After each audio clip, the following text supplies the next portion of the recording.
मन के समुंदर मतौरा था जैसे कमल संग पानी।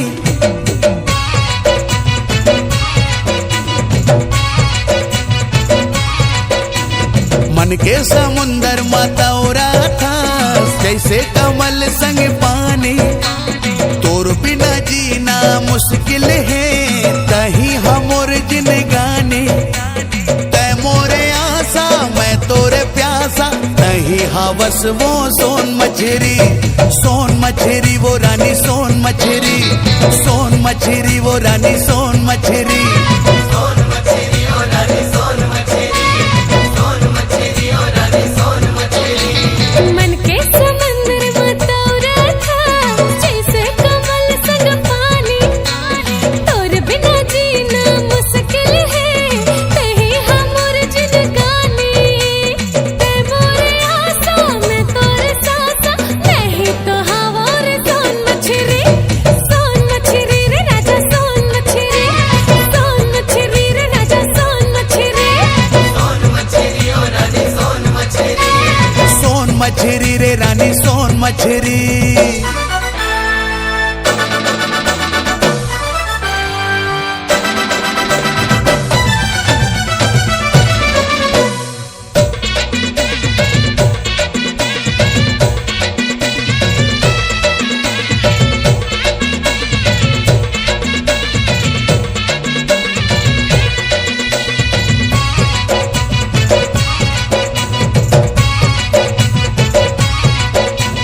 मैं तोरे राजा तै मोरे रानी तही हमोर फूल कहना। का जादू मंतर मार दे ते नींद आवे ना चैना।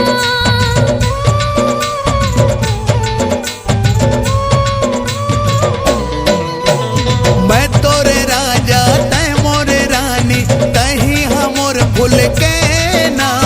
का जादू मंतर मार दे ते नींद आवे ना चैना।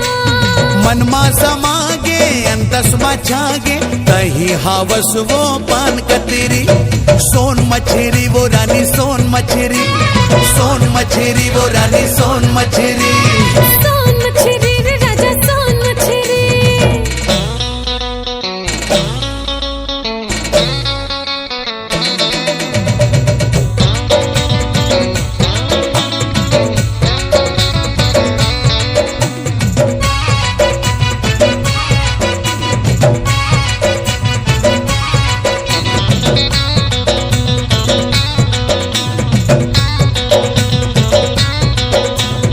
आसो लगन मा राजा रे तेहा गड़ा ले न मड़वा।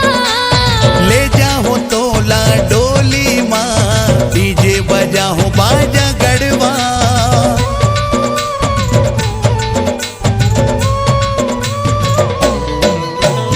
आसो लगन मा राजा रे तेहा गड़ा ले न मड़वा।